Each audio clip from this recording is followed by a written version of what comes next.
The whole notion that a healthcare crisis might trigger one of the largest economic crises known to man isn't something new. If we look even pre-COVID-19 and look at some of the G20 nations, the cost of healthcare as a percentage of their national GDP is anywhere between 10 to 15% with an upward trend. This can potentially bankrupt these economies.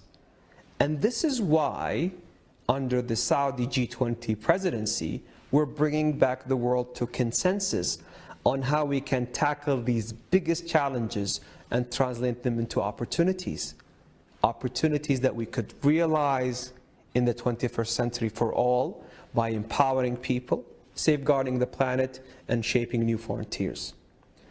If we can go back on empowering people, we have a very unique opportunity with the convolution of connectivity, big data, and artificial intelligence to democratize healthcare in such a way that we could empower every citizen on the face of Earth to have early healthcare checking systems. And I'll explain why. Every smartphone ships today with a standard 4K camera, 4-core CPU and GPU, a machine learning engine, and a neural engine. These capabilities will help us tackle things like type 2 diabetes, where it's one of the leading causes of blindness. And it's going to empower everybody to reach out to their smartphone, take a photo of their retina, and be able to have early detection of signs of type 2 diabetes. So the convolution of big data, AI, and artificial intelligence is going to disrupt everything that we know it today. If we move on to safeguarding the planet, and when it comes to safeguarding the planet, the Kingdom of Saudi Arabia today is the global leader in thermal energy. And we have leveraged connectivity, big data, and AI to deliver one of the safest and cleanest upstream activities in Aramco. And if we fast forward into our responsibility to move from thermal energy into green and sustainable and renewable energy, with the future city of NEOM, we are able to bring down the economics of green photons to green electrons to green hydrogen to such a feasible level that will empower us to energize things that cannot be powered by the grid today, which is really 60% of the energy mix that we have today. And NEOM is one of the top 3 destinations in terms of our ability to convert wind and solar into green electrons with an electrolysis process with the Red Sea to deliver green energy at such an affordable rate.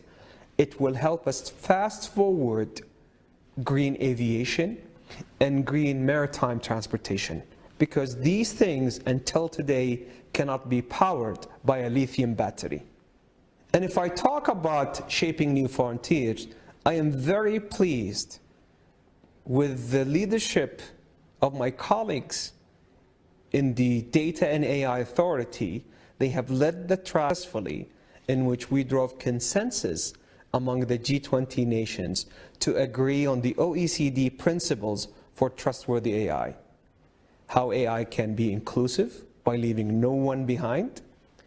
How can it be for good of humanity by being human-centric, with full transparency so we know who's using the data and who owns the data, with robustness and security to make sure that the next time we sit in an autonomous car, we expect it to function the way it should function. And if I talk about accountability, we need to make sure that there is clear responsibility and accountability on the algorithm level, on the system level, on the data level, and on the data scientist level, to make sure that AI continues to be for the good of humanity.